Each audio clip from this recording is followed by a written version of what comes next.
ప్రభువు నామమునకు మహిమ కలుగునుగాక. అందరూ సంతోషంగా వారి బిగ్గరగా స్తోత్రం చెప్దాం ఒకసారి. హల్లెలూయా. మహోన్నతుడు మహాగణుడైన యేసయ్య ఈరోజు తన పిల్లలమైన మనందరినీ జ్ఞాపకం చేసుకొని ఈ రాత్రి మరలా ఆయన పాదాల దగ్గరికి వచ్చి ప్రార్థించి స్తుతించే గొప్ప భాగ్యాన్ని యేసు ప్రభు వారు మనకిచ్చారు. ఈ భాగ్యం ప్రభు వల్ల మాత్రమే మనకి కలిగింది. ఆయన సన్నిధిలో చేరి ఆయన ఆరాధించడాన్ని మించిన కృప మన జీవితంలో ఇంకోటి లేదు. ఎందుకంటే సృష్టికర్తను స్మరణకు తెచ్చుకోకుండా వారి ఇష్టానుసారంగా జీవించేవారు కోకొల్లలుగా ఉన్నారు. కానీ సృష్టికర్తను జ్ఞాపకం చేసుకొని మేము నీ వారమని ప్రభు సన్నిధిలో సాక్ష్యం ఇవ్వటానికి ఆయన సన్నిధికి వచ్చిన మనందరం కూడా ఎంతైనా ధన్యులం. ఆమేన్. హల్లెలూయా. ఈరోజు శిలువ ధ్యాన కూడికల్లో ప్రతిరోజు దేవుని వాక్యాన్ని వింటున్నాం, వాక్యంలో బలపడుతున్నాం, దేవుని సన్నిధి అనుభవిస్తున్నాం, ప్రభు వాక్యాన్ని నేర్చుకుంటున్నాం, మన పట్ల ప్రభు ఉద్దేశాలు ఏంటో గ్రహిస్తున్నాం, ఆయన చిత్తాన్ని గ్రహించగలుగుతున్నాం, ఆయన చిత్తాన్ని చేయటానికి సిద్ధపడుతున్నాం. కనుక మన తీర్మానాలని సిద్ధపాటును చూసిన దేవుడు ఊరక నిలిచి ఉండేవాడు కాదు. ఊరక నిలిచి ఉన్న మన జీవితాలు అద్భుతాన్ని చేయడానికి కదిలి వచ్చే దేవుడు మన ప్రభు. ఆమేన్. హల్లెలూయా. ఈరోజు ఒక వాక్యాన్ని మేము ముందుకు తీసుకొస్తాను. పరిశుద్ధ బైబిల్ గ్రంథం నుంచి లూకా సువార్త 9వ అధ్యాయము 23వ వాక్యం. ఎవడైనను నన్ను వెంబడింపగోరిన ఎడల తన్ను తాను ఉపేక్షించుకొని తన సిలువనెత్తుకొని నన్ను వెంబడింపవలెను. దేవునికి స్తోత్రం కలుగునగా. హల్లెలూయా. ఇక్కడున్న మనందరం కూడా ప్రభువుని వెంబడించే వారము. యేసు ప్రభు ఆయన ఈ లోకంలోకి వచ్చి సిలువలో మరణించాడు కదా, ఆయన తన ప్రాణాన్ని మన కొరకు అర్పించాడు కదా. మన కొరకు అర్పించిన దేవుడు మన నుంచి ఏం ఆశించాడు తెలుసా? మనము ఆయనను వెంబడించాలి అని.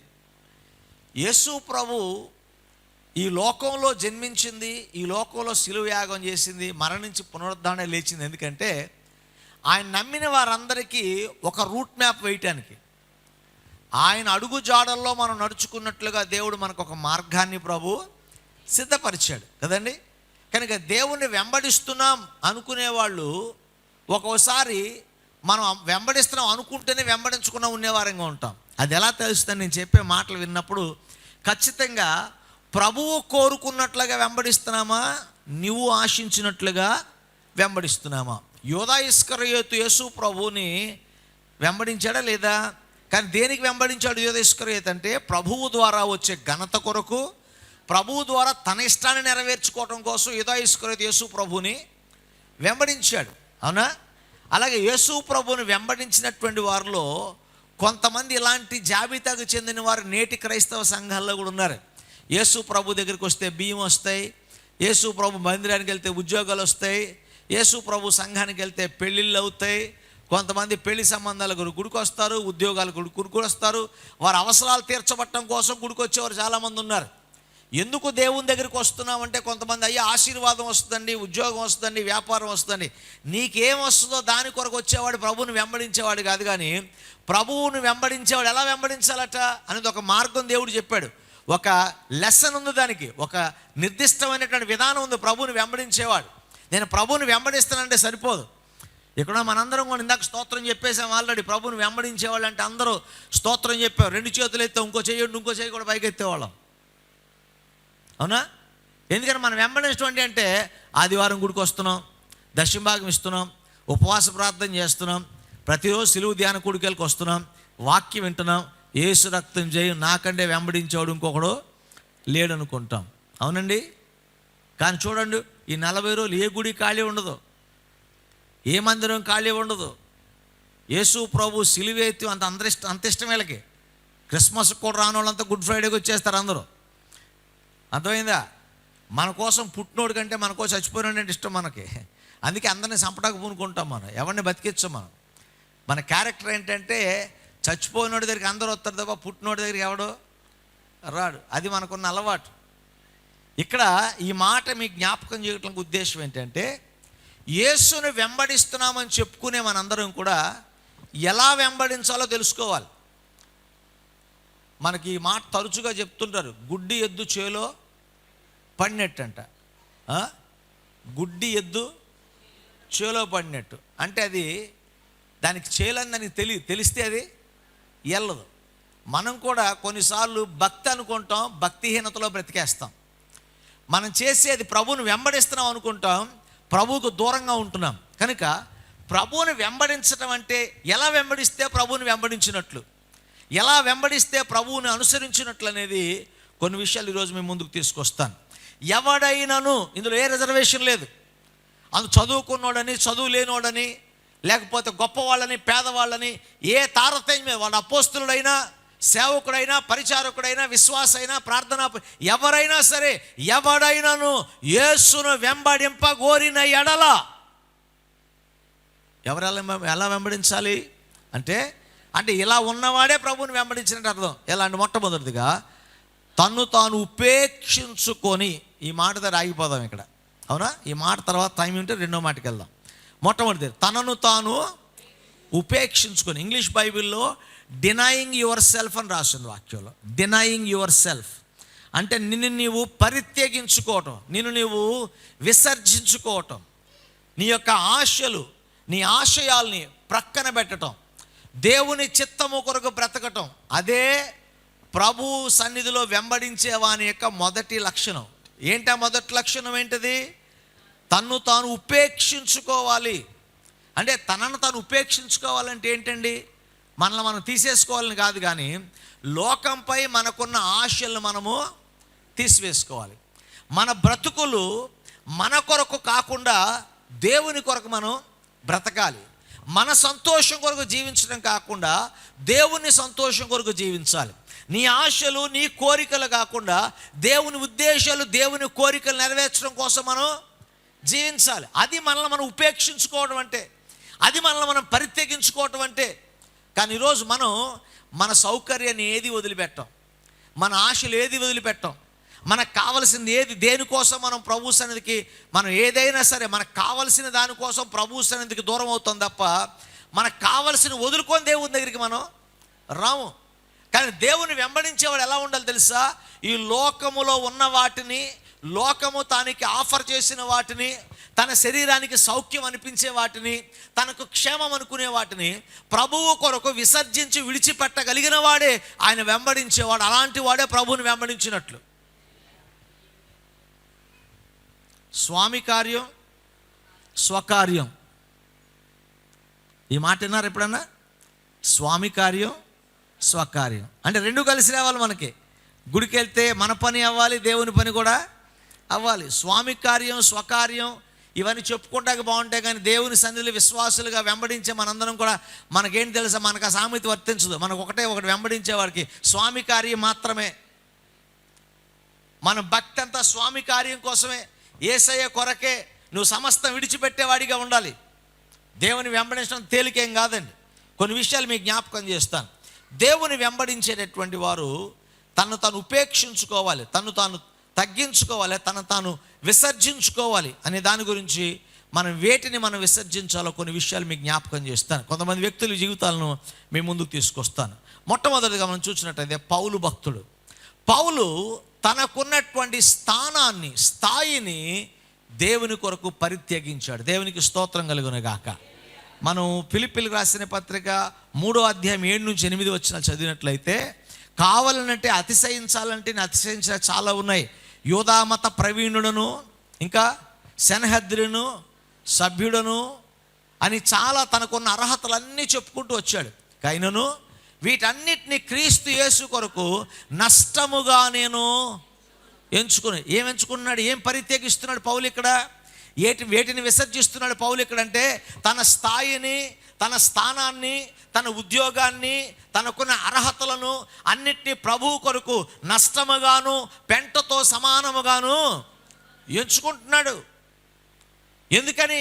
యేసుని వెంబడించాలనుకున్నప్పుడు నీ ఐడెంటిటీతో పని లేదు. ఇక యేసుని వెంబడించాలనుకున్నప్పుడు నీ స్థాయితో పని లేదు. ఇక యేసుని వెంబడించాలనుకున్నప్పుడు నీ ఆధిక్యతలను చెప్పుకునే అవసరం ఇక లేదు. యేసే మన ఆధిక్యత కావాలి, యేసే మన స్థాయి కావాలి, యేసే మన స్థానం కావాలి, యేసయ్యే సమస్తం అవ్వాలి తప్ప మనకున్న సమస్తము ఏది లెక్కలోకి రాదన్నట్లుగా వాటిని విడిచిపెట్టే సామర్థ్యం మనలోకి వచ్చినప్పుడే యేసుని వెంబడించేవాళ్ళు. యేసుని వెంబడించటం అంటే మన జీవితాల్లో స్థాయిని, స్థానాన్ని, ఆధిక్యతలు మనం ప్రక్కన పెట్టగలిగినటువంటి వారిగా ఉండాలి. కానీ ఈరోజు మనం దేన్ని, ఏ స్థాయి, మనం అంత ఎందుకండి, మనం ఎవరన్నా మనల్ని ఏదైనా అంటే కనుక నేనేమనుకుంటున్నాం, అసలు మందిరాలకు వచ్చేవాళ్ళే ఎవరు అనుకుంటున్నావు, నా ఉద్యోగం ఏంటి, నా వ్యాపారం ఏంటి, నా కులం ఏంటి, నా మతం ఏంటి, నా స్థాయి ఏంటి, నా స్థానం ఏంటని దేవునిలో వెంబడించే వాళ్ళందరూ కూడా నీ స్థాయిని బట్టి అతిశయిస్తారు. కానీ యేసేని వెంబడించే వారికి యేసే మన స్థాయి తప్ప మనకు ఒక స్థాయి ఉండకూడదు, ఉండరాదు. ఆమేన్. మనం యేసయ్య పిల్లలం అంతే. పౌలు నేను సన్హెద్దులను సభ్యులను కార్డు తీసుకెళ్ళి విజిటింగ్ కార్డు, లేకపోతే యూదామత ప్రవీణ్ అని చెప్పాను, ఆయన పెద్ద జ్ఞానం చెప్పి చెప్పుకోవాలి. ఆయన చెప్పింది ఏం తెలుసా, నేను యేసుకు రాయబారిని. అదేనా చెప్పింది పౌలు. ఆయన ఎక్కడన్నా ఐఎమ్ ద ప్రాఫిట్ అన్నాడు ఎక్కడన్నా పౌలు? లేదా నేను ఎక్కడన్నా యూదామత ప్రవీణ్ అని చెప్పాడు ఎక్కడన్నా? ఎక్కడన్నా నేను ధర్మశాస్త్రపు పండితులని చెప్పాడు ఎక్కడన్నా? నా జీవితంలో ఇన్ని అవార్డులు వచ్చి, నేను అవార్డులు వచ్చి, నాకు ఇంత డబ్బు ఉందని చెప్పాడు ఎక్కడన్నా పౌలు? ఆయన చెప్పలా. ఆయన చెప్పిందల్లా ఒక్కటే, పాపులలో నేను ప్రథముడును, అయితే క్రీస్తు రాయబారిగా నన్ను చేశాడు. తన ఐడెంటిటీ అంతా యేసులోనే ఇముడ్చుకున్నాడు కనుక తనకున్న ఆధిక్యతలన్నీ ప్రక్కన పడేసి తానేమై ఉన్నాడు, యేసుని బట్టి తానేమై ఉన్నాడో యేసయ్య తన గుర్తింపుగా మార్చేసుకున్నాడు. ఇప్పుడు తన గౌరవం, తన ఘనత అంటే ఎవరు? యేసయ్య పిల్లలు, దేవుని పిల్లలు. ఆదిలో ఉన్న సంఘం అంతటికి మొదట క్రైస్తవులని పిలువబడ్డారు. అనగా క్రీస్తుని వెంబడించేవారిని చూసి యేసుని వెంబడించేవారు క్రైస్తవులని పేరు పెట్టారు. ఇవాళ క్రైస్తవులలో ఒక మతం అయిపోయింది, ఒక కులం అయిపోయింది. క్రైస్తవ్యం మతం కాదు, కులం కాదు. యేసుని వెంబడించే వారికి ఉన్నటువంటి గుర్తింపు, మనం యేసయ్య అనుచరులుగా మనకు గుర్తింపు, యేసయ్య పిల్లలుగా మనకు గుర్తింపు. ఈరోజు నీ గుర్తింపు ఏది? ఇంకా నీ కులం అనే గుర్తింపుతో నడుస్తున్నావా? ఇంకా నీ ధనం అనే గుర్తింపుతో నడుస్తున్నావా? ఇంకా నీ ఉద్యోగం అనే గుర్తింపుతో నడుస్తున్నావా? ఇంకా నీ స్థాయి అనే గుర్తింపుతో నడుస్తున్నావా? పౌలు వాటన్నిటిని వదిలిపెట్టి యేసుని వెంబడిస్తున్నాను కాబట్టి యేసయ్యే నాకు కావాలి. నా స్థాయి వద్దు, నా స్థానం వద్దు, నా అంతస్తు వద్దు, ఏమక్కర్లా నాకు యేసయ్య కావాలని సమస్తమును పరిత్యజించాడు పౌలు. దేవునికి స్తోత్రం కలుగునుగాక. హల్లెలూయా, హల్లెలూయా. మనకివ్వబడినటువంటి ఆధిక్యతలు మనం ప్రక్కన పెట్టాలి. రెండవదిగా మనం చూసినట్లయితే బాప్తిస్మం ఇచ్చు యోహాను 3:30 ఒక మాట అంటాడు. ఇది కూడా చూస్తున్నారు కదా, ఆయన హెచ్చవలసి ఉన్నది, నేను ఎవరు? యోహానికి ఎంత ఆధిక్యత తెలుసా దేవుడు? యేసు ప్రభుకు త్రోవ చూపించేవాడు ఆయన. యేసు ప్రభు ముందు త్రోవను సిద్ధపరిచేవాడు, త్రోవను సరళం చేశాడు, మార్గమును సరళం చేసేవాడు. ప్రభు ఇచ్చిన స్వరముతో, ప్రభు దేవుడిచ్చిన ప్రత్యేకతతో సర్పసంతానమా చెరుపు చేయి పిల్లలారని ప్రజలను గద్దించి బుద్ధి చెప్పి రాజులను సైతము గడగడలాడించిన ఒక పౌరుషం గల, రోషం గల దేవుని సేవకుడు. అలాంటి వాడు ప్రభు దగ్గరికి వచ్చిన తెలుసా, ఆయన హెచ్చింపబడాలి, నేను అదేంటండి, అదేం లెక్క? మనమేమంటాం తెలుసా, వెనకాల వచ్చి కింద పడినా మందే పై చేయని రకం మనం. మళ్ళీ సామెతలు బాగా చెప్తాం, ముందొచ్చిన చెవులు కన్నా వెనకొచ్చిన కొమ్ములు వాడి. అందుకే మేము ముందు వచ్చాం, మాది ముందు, అన్నీ కూడా మేము ముందు ఉండాలి, మేమే టాపు. కానీ యేసయ్యని వెంబడించేవాడు నీకు ఇవ్వనివన్నటువంటి సామర్థ్యాన్ని బట్టి అతిశయించడానికి వీలు లేదు. యేసయ్యని వెంబడించేవాడు అనుదినము ఆయన్ని మాత్రమే హెచ్చించాలి. ఆమేన్. పౌలు తన స్థాయిని విడిచిపెట్టాడు, తన సామర్థ్యాన్ని విడిచిపెట్టాడు. యోహాను భక్తులైతే దేవుని వెంబడించే యోహాను తనను తాను తగ్గించుకున్నాడు, యేసయ్యను హెచ్చించాడు. ఆమేన్. ఇక్కడ రెండు విషయాలు. యేసుని ఎవడైనా వెంబడించగోరితే మనం తగ్గాలి, యేసు ప్రభు హెచ్చించబడాలి. ఆయన సముఖంలో మనం తగ్గించుకోవాలి. యోహానంతటి వాడే అంటాడు, ఆయన హెచ్చాలి, నేను తగ్గాలి. ఈరోజు దేవుని పిల్లలమైన మనందరం కూడా ప్రతిరోజు మన బ్రతుకుల ద్వారా యేసయ్య నామం పైకెత్తబడాలి, యేసయ్య నామం మహింపరచబడాలి. మనం మాట్లాడితే మన మాట యేసయ్య ఘనత రావాలి, మనం చేసే పని యేసయ్య నామానికి ఘనత రావాలి. యేసయ్య కంటే మనం తక్కువగా ఉండాలి. యేసయ్యని హెచ్చిస్తూ ఉండాలి. మన క్రియల ద్వారా, మన మాట ద్వారా, మన ప్రార్థన ద్వారా, మన పరిచర్య ద్వారా మనం ఏమి చేసినా, కొరింథీ పత్రిక 10:31 రాయబడిన మాట, మీరు ఏమి చేసినను, భోజనము చేసినను, పానము చేసినను, మరి ఏమి చేసినను, let us do it for the glory of God. దేవుని మహిమ కొరకు మనం చేద్దాం. ఆయన హెచ్చించబట్టం కోసం చేద్దాం. ఆయన ఘనపరచబట్టం కోసం చేద్దాం. అది సేవ అయినా, పాట అయినా, మాట అయినా, ప్రసంగమైనా, ఎంత పెద్దది స్థానమైనా సరే యేసయ్య మాత్రమే మహిమ పొందాలి. యేసుని వెంబడించేవాడు ఏం చేయాలి? వాడు యేసయ్యను మహిమ పరచాలి, యేసయ్యని హెచ్చించాలి. నా ప్రశ్న ఏంటంటే, పరిశుద్ధాత్మ దేవుని ప్రశ్న ఏంటంటే, మనం ప్రతిరోజు యేసయ్యని హెచ్చిస్తున్నామా, యేసయ్యని తగ్గిస్తున్నామా? చెప్పండి. హెచ్చిస్తున్నామా, తగ్గిస్తున్నామా? ఓ మంచి గౌరవప్రదమైన కుటుంబంలో ఉన్నటువంటి ఒక పిల్లోడు, వాడు రోడ్డు మీద తాగి తందనాలు ఆడుతుంటే తండ్రికి ఘనత వస్తుందా, అవమానం వస్తుందా? ఒక రిక్షా కార్మికుడు వాళ్ళ అబ్బాయి ఐఏఎస్ సెలెక్ట్ అయితే తండ్రికి ఘనత వస్తుందా, అవమానం వస్తుందా? కదండి. కనుక మనం ఘనత ఎలా వస్తుందో, అవమానం ఎలా వస్తుందో మనకు తెలుసు. మన పిల్లలు ఏం చేస్తే మనకు ఘనత వస్తుంది, మన పిల్లలు ఏం చేస్తే మనకు అవమానం వస్తుందో తెలుసు.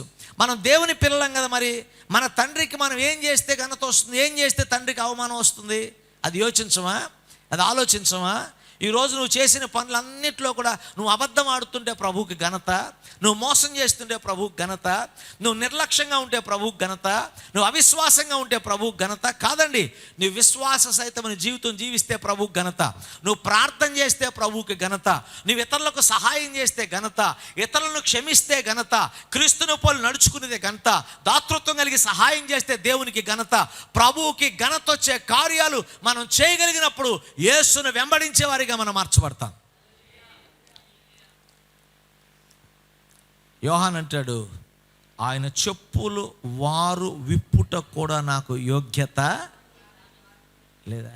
నీ మీద పెద్దోడిని అనలా, తన స్థాయిని అన్ని పక్కన పెట్టేసి అన్నాడు, ఆయన చెప్పులు వారు ముట్టుకోవడానికి కూడా నాకు యోగ్యత లేదండి. దేవుని అంతగా హెచ్చించాడు యోహాను భక్తుడు. ఈరోజు యేసయ్యని ఎలా హెచ్చిస్తున్నాం మనం? మన మాటలు, మన క్రియల ద్వారా యేసయ్య హెచ్చింపబడుతున్నాడా, అవమానించబడుతున్నాడా? యేసయ్య ఘనపరచబడుతున్నాడా, యేసయ్య అవమానపరచబడుతున్నాడా? ఎవడైనా నన్ను వెంబడింపగోరినలా వాడు దేవుణ్ణి మాత్రమే హెచ్చించాలి. దేవునికి స్తోత్రం కలుగును గాక. మనల్ని మనం తగ్గించుకోవాలి. దేవుని నామం మాత్రమే హెచ్చించబడాలి మన జీవితంలో. ఈరోజు చాలామంది ప్రభువుని హెచ్చించట్లేదండి. ప్రభు ఎంత బాధపడుతున్నాడో ప్రతిరోజు తెలుసా? మనం అబద్ధవాడిని ప్రతిసారి, మనం ప్రభు కార్యాలు నిర్లక్ష్యమైన ప్రతిసారి, ప్రభు పరిచర్యను నిర్లక్ష్యం చేసిన ప్రతిసారి, యెహోవా కార్యం అశ్రద్ధగా చేసిన ప్రతిసారి ప్రభు తన మనస్సును గాయపరుచుకుంటున్నాడు. గాయం చేస్తున్నాం మన ప్రభుకి. కానీ ప్రభు ఘనపరచబడాలి అంటే నువ్వు అనుదినము దేవుని సన్నిధిలో ప్రార్థన చేయాలి, దేవుని సువార్త ప్రకటించాలి, అనుదినము విశ్వాసంతో జీవించాలి, ప్రభు కొరకు ప్రయాసపడాలి. నీ భక్తి జీవితం ప్రభువుని హెచ్చించేదిగా ఉన్నప్పుడు మాత్రమే యేసుని వాళ్ళు వెంబడించే వారిగా ఉంటారు. దేవునికి స్తోత్రం చెప్పండి అందరూ. హల్లెలూయా. ప్రభునందు ప్రియ దేవుని 3 విషయాలు నేను మీకు జ్ఞాపకం చేశాను. మొట్టమొదటిదిగా, ప్రభువుని వెంబడింపగోరిన వాడు ఏం చేయాలి? తన స్థాయిని, తన స్థానాన్ని ప్రభు కొరకు విడిచిపెట్టాలి. రెండవదిగా, యేసుని వెంబడింపగోరేవాడు అనుదినము యేసయ్యను హెచ్చించాలి, ఘనపరచాలి. మూడవదిగా మనం చూసినట్లయితే, యేసయ్యను ప్రేమించి ఆయన వెంబడించేవాడు లోకాశలను వాడు విసర్జించాలి. దేవునికి స్తోత్రం చెప్పండి.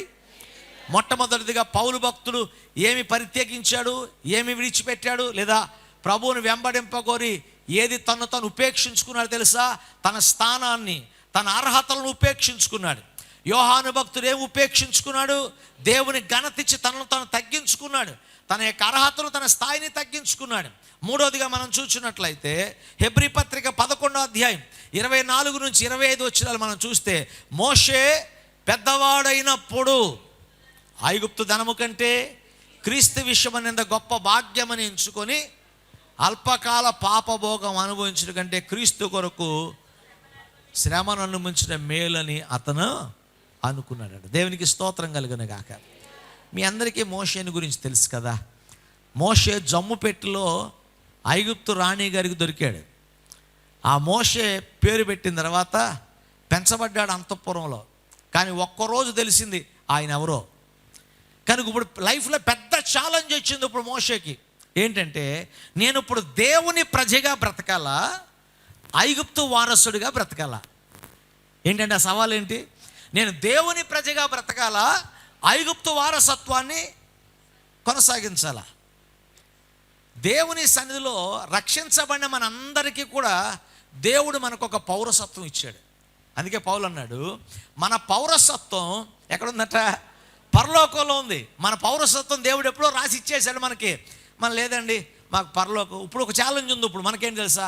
అమెరికా ఇండియా అంటే ఒకడు ఇండియా అంటాడు, ఒక అమెరికా అంటాడు. ఇప్పుడు ఒక గొప్ప ఛాలెంజ్ మనుషులందరికీ, పరలోకమా భూలోకమా? పరలోకమా భూలోకమా అంటే చాలామంది బుద్ధిమంతులు పరలోకం అంటారు, బుద్ధిహీనులు భూలోకం అంటారు. అంతే తేడా. ఎందుకని? భూమి మీద ఏముంది? భూమి మీద ఏముందండి? అన్నీ చూడండి, ఇంత టవర్లో ఇన్ని బంగాళం అన్ని కథలు చెప్తాం. కానీ బైబిల్ గ్రంథం చెప్తుంది, ఒక రోజు వస్తుందంట వీటన్నిటిని చాప చుట్టేసినట్టు చుట్టేస్తాడట దేవుడు. చాప చుట్టాక ఎంత పని పడుతుంది మీకు? గంట పడుద్దా? ఒక నిమిషం, అర నిమిషం. దేవుడు అంతకన్నా వేగంగా సృష్టి అంతటిని ఒక్క రౌండ్ చుట్టేస్తాడు అంతే. మళ్ళీ ఇంక దానిలో మనం చూసిన టవర్లో కనపడవు, మనం చూసిన విమానాలు కనపడవు, ఏమీ కనపడవు. స్వల్పకాలం కనిపించే వాటి కొరకు మనం ఆరాటపడుతున్నాం. కానీ మోషే అంటాడు, అల్పకాలము పాపభోగము, పాపానికి ఉండే భోగము, దాని యొక్క వైశాల్యము, దాని యొక్క నిడివి ఎంతటా చాలా కొద్దిగా. భక్తిహీనులు గడ్డి వలె చిగురుస్తారు. అది పొద్దున్నే వికసిస్తుంది, సాయంత్రం వాడబారుతుంది, కోయబడుతుంది, అగ్నిలో వేయబడుతుంది. అంతే దాని బ్రతుకు. అంతే. దాని పచ్చదనం అంతా కొంతకాలమే. లోకపు ఆశల యొక్క భోగం అంతా కొంతకాలమే. దాని వైభోగం కొంత సమయమే. అయినా సరే వాటి కొరకు వెంపర్లాడుతుంటాం. కానీ మోషేకు ఒక దినం ఒక సవాల్ వచ్చింది. నేను దేవుని ప్రజగా ఉండాలా, ఐగుప్తు ప్రజగా ఉండాలా? నేను దేవుని ప్రజగా ఉండాలా, ఐగుప్తు ప్రజగా ఉండాలి? కానీ దేవుని యొక్క కృపలో మోషే ఒక నిర్ణయం తీసుకున్నాడు. I don't want to belong on Egypt, I want to become a child of God. నేను దేవుని సంతతిగా, దేవుని కుమారునిగా, దేవుని పిల్లలుగా ఉండటానికి తీర్మానం చేసుకొని లోకమిచ్చే ఆశలన్నింటినీ విసర్జించి యేసుని వెంబడించాడు. తను ఉపేక్షించుకోవటం అంటే ఏంటి తెలుసా? లోకాశలను విసర్జించడం. ఈరోజు మనకి ఎన్ని లోకాశలన్నీ ప్రతిరోజు. అమ్మ ఒక గంట ఇక్కడ కూర్చో, కేజీ బంగారం తెస్తానంటే లేదండి గుడికి వెళ్ళి వస్తాను అప్పుడు కొంచెమంటారా? చెప్పరేంటండి అంటారా? వచ్చే ఆదివారం అడిగెళ్తాడు, అంతకాలం లైవ్లో చూస్తాం, లైవ్ అయిపోయిందని మరలా చూస్తాం. కానీ కేజీ బంగారం కోసం గంట ఏంటి నాన్న? రోజంతా కూర్చుంటాం. అదే గంట ఎక్స్ట్రా ప్రార్థనలో కూర్చోమంటే చలి జ్వరం వచ్చేద్ది మనకి. ఆడేమన్నా కేజీ బంగారం ఇస్తానంటే మాత్రం మామూలుగా ఉండదు మనకి. నేను 5-6 సంవత్సరాల క్రితం ఈజిప్ట్ వెళ్ళా ఒకసారి. ఈజిప్ట్ వెళ్తే ఈజిప్ట్ మ్యూజియంకి వెళ్ళాం. ఒక మ్యూజియంలో అన్నీ కూడా ఆ చచ్చిపోయిన శవాలే ఉన్నాయి. ఆ ఐగుప్తులు చక్రవర్తులు చచ్చిపోతే వాళ్ళందరినీ ప్యాక్ చేసి మమ్మీలు అంటారు, వాళ్ళందరినీ అలా పెడుతుంటారు. నాకు అసహ్యం వేసింది, ఈ శవాలు చూడటానికి ఎంత దూరం రావాలా అని. సరే అది అయిపోయింది, అది ఇంకో చోట తీసుకెళ్ళి, ఇంకో చోట అన్ని కత్తులు కటార్లు అన్నీ ఉన్నాయి. మా వైభోగం ఇదని చెప్పి చూపిస్తున్నారు. సో అది కొద్దిగా ఇంట్రెస్టింగ్గా చూసా. తర్వాత ఇంకొకటి ఉంది. లోపల తీసుకెళ్తే మన కనుచూపు ఎంత ఉందో అంత మేరకు అంతా బంగారమే ఉంది అక్కడ. అన్ని బంగారం వస్తువులే ఉన్నాయి అక్కడ అన్నీ. అప్పుడు అనిపించింది, ఓహో మోషే వదిలిపెట్టింది ఇది. మోషే ఏం వదిలిపెట్టాడు? ఇది వదిలిపెట్టాడు. మోషే ఆ ఊర్లో ఉండుంటే, ఆ వారసత్వం కలిగి ఉంటే కనుక మోషేకి ఏం కలిగేది? ఆ బంగారం అంతా మోషేదే, ఆ రథాలన్నీ మోషేవే, ఆ ఖడ్గాలన్నీ మోషేవే, ఆ ఐగుప్తు యొక్క ఆధిపత్యం అంతా మోషేదే. ఎందుకంటే ఫరో తర్వాత యువరాజు ఎవరు? మోషేనే. కానీ ఐగుప్తు అధికారాన్ని వదిలిపెట్టాడు, ఐగుప్తు ధనాన్ని వదిలిపెట్టాడు, ఐగుప్తు ప్రాధాన్యతను వదిలిపెట్టాడు. యేసు ప్రభు కొరకు ఇష్టపడి జీవించాడు. అందుకనే లోకాశలను విసర్జించిన వాడే ప్రభువుని వెంబడించగలడు. యవనస్తుడు యేసు ప్రభు దగ్గరికి పరలోకం వస్తా అన్నాడు, ప్రభు తీసుకెళ్తా అన్నాడు. ఇంటికెళ్ళి నీ దగ్గర ఉన్న అమ్మేసి రమ్మన్నాడు, మళ్ళీ కనపడలా. అడ్రస్ మిస్, మళ్ళా ఆయన కనపడలేక మళ్ళా. ఎందుకంటే ఆయన పరలోకం కావాలి కానీ ధనాన్ని పణంగా పెట్టి కాదు. ఆయనకేంటంటే కనుక ప్రభువు చెప్పుంటే, అమ్మ నీ బంగారం ఏమేమి మొత్తం చదువుకొని సూట్ కేసులో పెట్టుకుని వచ్చి ఇద్దరం వెళ్ళిపోదాం అంటే అలాగ వచ్చేసేవాడు మొత్తం. కొంతమంది డబ్బును వదిలిపెడతాకి ఇష్టం ఉండదు. దిన్ని కింద డబ్బే, జోబులో డబ్బే, చచ్చిపోయేటప్పుడు కూడా తాళాలు పట్టుకొని చచ్చిపోతారు కొంతమంది. మూర్ఛ రోగం అనుకోదు, మూర్ఛ రోగం కాదు అది, అది ధన జబ్బు రోగం. అది నీ డబ్బు ఎక్కడ ఉంటుందో నీ మనసు కూడా అక్కడే ఉంటుంది. నీ ఆశ దేని మీద ఉంటుందో నీ మనసు కూడా అక్కడే ఉంటుంది. చాలామంది ఆశలు లోకం మీద ఉండిపోయినాయండి. ఇంకా ఆ యవనస్తుడు, అయ్యా పరలోకం తీసుకెళ్తాను రానాయన, పరలోకం భాగ్యాన్ని తెలుసుకుని నువ్వు వెళ్తాను, తీసుకెళ్తాను రమ్మంటే, ఆ తుచ్చమైనటువంటి ఈ లోకంలో చెదపట్టి పురుగుబట్టి నాశనం అయిపోయే డబ్బు కోసం పరలోక భాగ్యాన్ని వదులుకున్నాడు వాడు. ఈరోజు కూడా మనం వాడిని చూసి అయ్యో వెర్రోడు అనుకుంటున్నాం కదా. మనల్ని ఏమనాలి? వాడి చరిత్ర తెలిసిందా అది కూడా మనం ఇంకా అదే పని చేస్తున్నాం. మనల్ని ఏమనాలండి? ఇంకా డబ్బు కోసం కక్కుర్తి, ఇంకా లోకాశల కోసం కక్కుర్తి, లోకంలో సంపాదించుకోవడం వాటి కోసం దేవునికి దూరంగా ఉంటాం. ఇంకా లోకంలో నాకు ఏదో కలిసి వస్తుందని దేవుని సన్నిధికి దూరంగా ఉంటాం. లోకాన్ని ప్రేమించి దేవునికి దూరంగా ఉండి మన జీవితాల్లో ఏమి సాధించబోతున్నాం? ఎవడైనను నన్ను వెంబడింపగోరినడలా తనను తాను ఉపేక్షించగలి. పౌలు తన ఆధిక్యతను ఉపేక్షించుకున్నాడు. యోహాను తన స్థానాన్ని ఉపేక్షించుకున్నాడు, దేవుని హెచ్చించాడు. మోషే ఇహలోకపు భాగ్యాలను ఆయన పణంగా పెట్టాడు. నాకు వద్దన్నాడు అంతే. ఆ పౌరసత్వం వద్దు, ఆ వారసత్వం వద్దు, ఆ వెండొద్దు, ఆ బంగారం వద్దు, నాకు ఏమొద్దు. నాకు దేవుని ప్రజగా ఉండటమే నాకు ఇష్టం.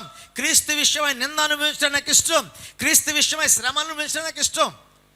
ఒక పక్కనేమో విలాసాలు ఉన్నాయి, ఒక పక్కనే భోగం ఉంది, ఒక పక్క ఐశ్వర్యం ఉంది. కానీ ఇటు పక్క వస్తే నింద ఉంది, అవమానం ఉంది, భయం ఉంది, ఈ ఇల్లు లేనితనం ఉంది, ఎక్కడికో ఇన్ని శ్రమలు అవసరమా? కానీ ఆయన అన్నాడు, ఇన్ని శ్రమలైనా పడతా కానీ నేను తెలుసుకున్న సత్యాన్ని మాత్రం నేను విడిచిపెట్టను. అందుకే మోషే దేవుని యొక్క సన్నిధిలో ఆశీర్వదించబడిన వ్యక్తిగా ఉన్నాడు. దేవుని ముఖాముఖి చూడగలిగిన వ్యక్తిగా అయ్యాడండి. ఈరోజు దేవుని దర్శనం కావాలని ప్రార్థన చేస్తున్నాం, కానీ మనల్ని మనం ఉపేక్షించుకోకుండా, లోకాశలను విసర్జించకుండా, లోకం కొరకు బ్రతుకుతూ లోకంలో ఉన్న వాటి కొరకు వెంపర్లాడుతుంటే దైవ దర్శనం ఎలా కలుగుతుంది? ఆనాడు మోషే కొండ మీద ముఖాముఖిగా చూశాడేమో, కానీ మనం ఒక దినముందు ఆ మహోన్నతమైన కొండ మీద ప్రభు యొక్క సన్నిధిలో ఒక్కసారి చూడటం కాదండి, యేసయ్యతో 7 సంవత్సరాల విందు, యేసయ్యతో నిరంతరము ఆయనతో జీవించే భాగ్యాన్ని ప్రభు మనకు వాగ్దానం చేస్తున్నాడు. లోకాన్ని అంటిపెట్టుకొని లోతు కుటుంబం వలె లోకాన్ని అంటిపెట్టుకొని ఉంటే ఆ భాగ్యాన్ని కోల్పోతావు. లోకాన్ని ఆశించినటువంటి దేమా వలె లోకం కోరుకుంటే లోకపు భోగాలతో పడి నువ్వు నశించిపోతావు. కానీ లోకపు భోగాన్ని విడిచిపెట్టి మోషే వలె దేవుని కొరకు చూస్తే యేసయ్యతో పాటు కొనిపోబడతాం. యుగ యుగములు యేసయ్యతో మనం జీవిస్తాం. హల్లెలూయా. చాలామంది లోకాశల్లో నశించిపోతున్నారు. ప్రభునందు ప్రియ దేవుని బిడ్డలారా, ఈరోజు దేవుని సముఖానికి వచ్చిన మనందరం కూడా దేవుని వాక్యం చెప్తుంది, ఎవడైనను నన్ను వెంబడింపగోరిన ఎడలా ఏం చేయాలంట? తనను తాను ఉపేక్షించుకోవాలి. పౌలు తన స్థాయిని, తన స్థానాన్ని ఉపేక్షించుకున్నాడు. యోహాను అనుదినము వెంబడించే యోహాను దేవుణ్ణి ఘనపరిచాడు. దేవుని వెంబడించాలనుకునేటటువంటి ఆ యొక్క మోషే భక్తుడు లోకాశలను విసర్జించాడు. ఈరోజు మన జీవితాల్లో మనము దేనిని విసర్జిస్తున్నాం? దేన్ని మనం వదులుకోగలుగుతున్నాం? లోకం కొరకు దేవుని వదిలిపెడుతున్నాం, కానీ దేవుని కొరకు లోకాన్ని వదిలిపెట్టలేకపోతున్నాం. కానీ ఈరోజు ఒక తీర్మానంలోకి రావాలి. నువ్వు ఐగుప్తు వారసుడిగా ఉంటావా? దేవుని వారసుడిగా ఉంటావా? లోకస్తుడిగా ఉంటావా? దేవుని పిల్లలుగా ఉంటావా? చీకటి సంబంధిగా ఉంటావా? వెలుగు సంబంధిగా ఉంటావా? దేవుని చేత రక్షించబడిన క్రీస్తు రాయబారిగా ఉంటావా? సాతాను ప్రతినిధిగా నీవు ఉంటావో? నువ్వు నిర్ణయం తీసుకోవాల్సిన రాత్రిదే. ఎన్నాళ్ళు మీరు 2 తలంపుల మధ్య ఉంటారు? అటైనా ఉండండి, ఇటైనా ఉండండి. నేడు యెహోవా గొప్ప కార్యములు చేసే రోజు, ఆకాశం తెరవబడే రోజని ఏలియా తన ప్రజలతో మాట్లాడిన ప్రజల యొక్క మనసు కరగల. అటే ఉన్నారు. కానీ ఏలియా దేవుని పక్షంగా నిలవబడి, నిందైనా శ్రమ అయినా సరే దేవుని మహిమ కొరకు నిలవబడి ఏలియా, అతని ద్వారా పరలోకం తెరవబడింది. అద్భుతం జరిగింది. ప్రజలందరూ యేసయ్య దేవుడని ఒప్పుకున్నారు. దేవునికి స్తోత్రం కలుగును గాక. హల్లెలూయా. మీకు ఒక ప్రశ్న అడుగుతాను మిమ్మల్ని అందరినీ. మీరు దేవుని మందిరానికి వస్తే చాలాసార్లు నేను ప్రశ్న అడుగుతాం, మీరు ఒక్క ఆత్మని రక్షించారా, ఒక్కళ్ళన్నా ప్రభుత్వం నడిపించని అడుగుతూ ఉంటాం కదా. మీకు అలాంటి ఆశ ఉందా అసలు? నా ద్వారా 10 మంది ప్రభు దగ్గరికి రావాలని. ఒక్కరికే దిక్కులేదు, 10 మంది ఎక్కడ వస్తారనుకుంటున్నారా?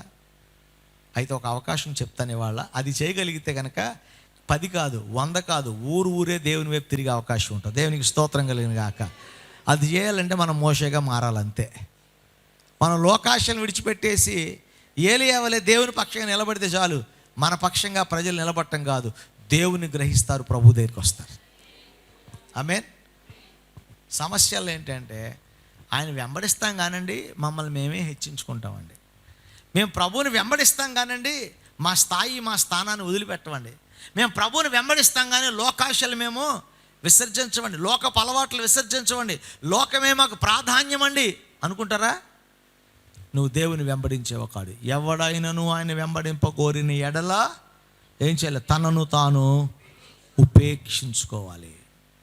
సిలువ మోయటం ఎలాగా? ఉపేక్షించుకొని సిలువ మోయాలి. లేకపోతే గుడ్ ఫ్రైడే సిలువ మోసినట్టే ఉంటుంది. మనం కొంతమంది వేషం ఏమంటే బ్రహ్మాండంగా వేషం వేస్తారు. ప్రభువుని వెంబడి సిలువ ఎత్తుకోవటం అంటే చెక్క సిలువ వేసుకొని భుజాన్ని మోసుకొని బండి ఎక్కటం కాదు. నా చిన్నప్పుడు మోసేవారు కనీసం ఇప్పుడు బండి ఎక్కేస్తున్నారు, బండి ఎక్కి పెట్టుకున్నారు భుజం మీద. రోజుకి సఫిస్టికేటెడ్ అయిపోతుంది అంతా. రేపు డిజిటల్ సిలువ వచ్చేద్దాక మన ముందు టీవీ పెడతారు, టీవీ ముందు ఇలా పట్టుకుంటాడు అంతేక వెళ్ళిపోతూ ఉంటుంది. అది ఇంకొంతకాలం యానిమేషన్ వచ్చేస్తుంది ఇంకా. అవునా? ఇప్పుడు ఆర్టిఫిషియల్ చేసి నిజం అబద్ధం తెలియట్లే, మనకి తెలియకుండా ఉంటుంది. అలాంటివి ఏమైనా భవిష్యత్తులో కనిపెడతారని మనకు తెలియదు. కానీ దేవుణ్ణి సిలువ మోయాలనుకునేవాడు తనను తాను ఉపేక్షించుకోవాలి. సిలువను ధ్యానిస్తున్న ప్రతిసారి మన జ్ఞాపకం రావాల్సింది ఏంటి తెలుసా? మనము దేవుని సముఖంలో ఏం ఉపేక్షించుకున్నాం. యేసు ప్రభువారు పరలోకం తనది కాదని ఉపేక్షించుకొని ఆయన ఈ భూలోకంలోకి వచ్చాడు ప్రభు. కనుక సిలువ అంటేనే తను ఉపేక్షించుకోవటం, తను పరిత్యజించుకోవటం. కానీ మేము సిలువని ధ్యానిస్తామండి, ప్రార్థనకు వస్తామండి, ప్రభువుని వెంబడిస్తాం, కానీ మా జీవితంలో మమ్మల్ని మేము తగ్గించుకోమండి, మా జీవితంలో క్రీస్తుని హెచ్చించమండి, మా జీవితాల్లో మమ్మల్ని ఉపేక్షించుకో, మా కోరికలు ఉపేక్షించుకోం, మా ఆశలు ఉపేక్షించుకోం, మా జీవితంలో వనరులు ఉపేక్షించుకోం. కానీ యేసుని వెంబడిస్తామంటే నువ్వు యేసుని వెంబడించినట్లు కాదు. యేసుని వెంబడించిన నువ్వు ఒక యూదా ఇస్కరియోతులా ఉంటాడువి. యూదా ఇస్కరియోతు యేసుని వెంబడించాడు దేని కొరకు? ప్రభువుని హెచ్చించాడా? ప్రభువుని హెచ్చించలా. యూదా ఇస్కరియోతు యేసుని వెంబడించాడు. తన స్థానం మీద కోరిక పోయిందా? కోరిక పోలా. యూదా ఇస్కరియోతు యేసుని వెంబడించాడు, కానీ లోకాశలు పోయాయా? లోకాశలు పోలా. ఒకవేళ మనకు కూడా మన స్థాయి మీద ఇంకా మనసుండి, ఇంకా మనం కూడా హెచ్చించబడాలని కోరుకుండి, ఇంకా లోకాశలు ఉంటే యూదా ఇస్కరియోతుకి మనకి తేడా ఏంటి? ఈరోజు ఇంకా యూదా కావాలా? అక్కర్లా. మనకి యేసయ్య పిల్లలుగా మనం తీర్చిదిద్దబడాలంటే మనల్ని మనం ఉపేక్షించుకోవాలి. ఎవరు మనల్ని మనం ఉపేక్షించుకుంటామో వారు మాత్రమే యేసును వెంబడించేవారు. కానీ ఈరోజు ప్రభుతో చేద్దాం, ప్రభువా నేను ఎంతకాలం నేను వెంబడిస్తున్నాను అనుకున్నా కానీ నేను మహిమపరచకుండా వెంబడించానయ్యా. ఇంతకాలం ప్రభు నేను వెంబడిస్తున్నాను కానీ లోకాశలతో నేను వెంబడించానయ్యా, లోకాశలు పెట్టుకొని వెంబడించాను తండ్రి. నేను వెంబడించిన వాడిని కాడని నాకు అర్థమైందయ్యా. కానీ ఈరోజు నాకున్న లోకాశలను విసర్జించి నేను వెంబడిస్తానయ్యా. ఈరోజు నిన్ను హెచ్చించడానికి తీర్మానం చేసుకొని నేను వెంబడిస్తానయ్యా. నా స్థాయి నా స్థానాన్ని విడిచిపెట్టి నేను వెంబడిస్తాను ప్రభు అని తీర్మానం చేసుకుంటే ఆయన సిలువను మోసే భాగ్యాన్ని ప్రభు నీకు ఇస్తాడు. ప్రభువుని అడుగుదాం ఒకసారి, ప్రభువా నాలో లోకాశలు తీసివేయండి, నాలో నిన్ను గణపరిచే మనసు ఇవ్వండి, నాలో అహంకారాన్ని తీసివేయండి. దేవా నీ పిల్లలుగా గుర్తింపు పొందే కృప దయచేయమని ప్రార్థన చేద్దాం. అందరూ తల్ల ఉంచండి, మోకరించగలిగిన వారు మోకరించండి, నిలబడి వారు నిలబడండి. ప్రభు సందులు అందరూ కూడా గంభీరంగా బిగ్గరగా దేవునికి స్తుతులు స్తోత్రాలు చెల్లిద్దాం, దేవుని నామాన్ని మహింపరుద్దాం. దేవా మీకు వందనాలు, దేవానికి స్తోత్రాలు, దేవానికి స్తోత్రాలు. అందరూ బిగ్గరగా స్తోత్రాలు చెప్పాలి, ప్రభువుని స్తుతించాలి, యేసయ్యని మహింపరచాలి, యేసయ్య నామాన్ని ఘనపరచాలి, యేసయ్య నామాన్ని పూజించాలి. అందరూ స్వరాలు పైకెత్తాలి గంభీరంగా. యేసయ్య సన్నిధిలో ఒక మాట చెప్పాలి, యేసయ్యా నాలో లోకాశలు ఉన్నాయ్యా, నాలో నిన్ను మహిమపరచని మనసు ఉందయ్యా, నిన్ను ఘనపరచని మనసు ఉంది ప్రభువా. నాలో లోకాశలు అనుసరించిన యోధా ఇంకా ఉన్నాడు తండ్రి, నాలో పౌలు లేడయ్యా. నేను పౌలు భక్తుని వలె, దేవా యోహాను భక్తుల వలె నిన్ను ఘనపరచడానికి సహాయం చేయండి. లోకాశలు విసర్జించిన మోషే వలె నేను మార్చును ఆయన. అందరూ స్తోత్రాలు చెప్పండి, అందరూ స్తోత్రాలు చెప్పండి, ప్రభుని స్తుతించండి. ప్రియ దేవుని బిడ్డలారా, ఈ రాత్రి ప్రభు తన వాక్యం ద్వారా మనతో మాట్లాడాడు. నిజమే ప్రియ దేవుని బిడ్డలారా, ప్రభువుని వెంబడించాం అనుకునే మనందరం కూడా ఎలా దేవుని వెంబడిస్తున్నాం? యూదా ఇస్కరియోతు ధనాపేక్షతో వెంబడించాడు. యూదా ఇస్కరియోతు తన యొక్క ఘనత కొరకు వెంబడించాడు. యూదా ఇస్కరియోతు తన స్థానాన్ని, తన స్థాయిని కాపాడుకోవటం కోసం వెంబడించాడు.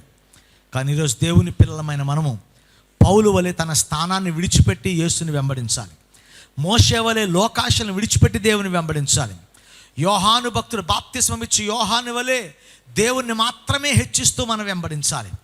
ఇలా వెంబడించగలిగితే ఆయన సిలువను మోసే భాగ్యం మనకు కలుగుతుంది. ఆయన ఆశీర్వాదం పొందే భాగ్యం మనకు కలుగుతుంది. ఈరోజు ఒక చిన్న తీర్మానంతో వెళ్దాం ఎక్కడి నుంచి. ప్రభువా, నేను మోషే భక్తుని వలె నాయన లోకాశలను విసర్జించే కృపవయ్యా. బాప్తిస్మం ఇచ్చి యోహాను వలె అనుదినము మిమ్మల్ని హెచ్చించే భాగ్యం దయచేయండి అయ్యా. పౌలు వలె లోకపు గుర్తింపు నాకు వద్దనుకొని నీ రాయబారిగా బ్రతకడానికి సహాయం చేయ ప్రభు అని ఒక్క మాట ప్రభు చెప్పగలిగితే ఈ రాత్రి ప్రభు గొప్ప దీవెన నీ కొరకు సిద్ధపరిచి ఉన్నాడు. ఆయన సిలువ మోసే భాగ్యాన్ని ప్రభు ఇస్తాడు. ఈ లోకానికి రక్షణ మార్గాన్ని చూపించే వ్యక్తిగా నేను ఆయన సాధనంగా మార్చుకుంటాడు. ఒక్క చిన్న తీర్మానం, ప్రభువా నన్ను దర్శించు. అందరూ స్వరాలు పైకి తెరిచో సరగంభీరంగా ప్రభువుని స్తుతిస్తూ మన తీర్మానాన్ని తెలియజేద్దామా? యేసయ్యా, నేను లోకాశలను విసర్జిస్తానయ్యా, లోకాన్ని వదులుకుంటాను ప్రభువా, నీ కొరకు జీవిస్తానయ్యా, నీ వారసుడిగా బ్రతుకుతానయ్యా, నీ రాజ్య వ్యాప్తి కొరకు బ్రతుకుతాను ప్రభువా, నేను మహిమపరుస్తూ జీవిస్తానయ్యా, ఇహలోక మాలిన్యం అంటకుండా బ్రతుకుతానయ్యా, లోకాశను జయించి బ్రతుకుతాను ప్రభువా. హల్లెలూయా. స్తోత్రం స్తోత్రం స్తోత్రం స్తోత్రం స్తోత్రం స్తోత్రం. దైవమా దైవమా దైవమా దైవమా దైవమా, స్తుతి స్తుతి స్తుతి స్తుతి స్తుతి. హల్లెలూయా హల్లెలూయా హల్లెలూయా హల్లెలూయా. స్తోత్రం స్తోత్రం స్తోత్రం. ప్రేమగల తండ్రి, పరిశుద్ధుడైన దేవా, మీకు వందనాలు. ఈ రాత్రికాల సమయంలో నాయనా నీ సిలువను ధ్యానిస్తున్న మా జీవితాల్లో నీ సిలువ మోయాలంటే ప్రభువా, నిన్ను వెంబడించాలంటే మమ్మల్ని ఉపేక్షించుకోవాలన్నావు తండ్రి. పౌలు భక్తుని వలె మా స్థాయిని, మా స్థానాన్ని ఉపేక్షించుకునే శక్తిని కృపనివ్వండి. మోషే భక్తుని వలె లోకాశలను విసర్జించే కృపను మాకు ఇవ్వండి. బాప్తిస్మం ఇచ్చి యోహాను వలె అనుదినము మిమ్మల్ని ఘనపరిచి నిన్ను వెంబడించే భాగ్యం దయచేయండి. దేవా, ఈరోజు మా తీర్మానాన్ని స్థిరపరచండి. మా తీర్మానాన్ని నిలబట్టుకున్నట్లుగా తగిన కృప మాకు దయచేయండి. మాలో బలహీనలైన వారిని ముట్టి స్వస్థపరచండి. నీ సన్నిధి ప్రతి ఒక్కరికి తోడుగా ఉంచి మీ నామానికి మహిమకరంగా జీవించే కృప దయచేయండి. నీ సమాధానం, నీ ఆశీర్వాదం, నీ కృప ప్రతి కుటుంబానికి, ప్రతి వ్యక్తికి అనుగురించి వేరే మహిమ పొందమని యేసు అతి శ్రేష్టమైన నామమున అడిగి వేడుకొని ప్రార్థిస్తున్నాము తండ్రి, ఆమేన్. మన పరమ తండ్రి అయిన దేవుని ప్రేమ, కుమారుడని క్రీస్తు కృప, పరిశుద్ధాత్మ దేవుని యొక్క అన్యోన్య సహవాసము, సమాధానం కూడి వచ్చిన మనకును ఆయన నామును ప్రేమిస్తున్న సకల పరిశుద్ధులందరికీ ఇప్పుడు ఎల్లప్పుడూ సదాతుడే నడిపించును గాక. ఆమేన్ ఆమేన్. అందరికి వందనాలు. ప్రభువు మిమ్మల్ని దీవించును గాక. God bless you.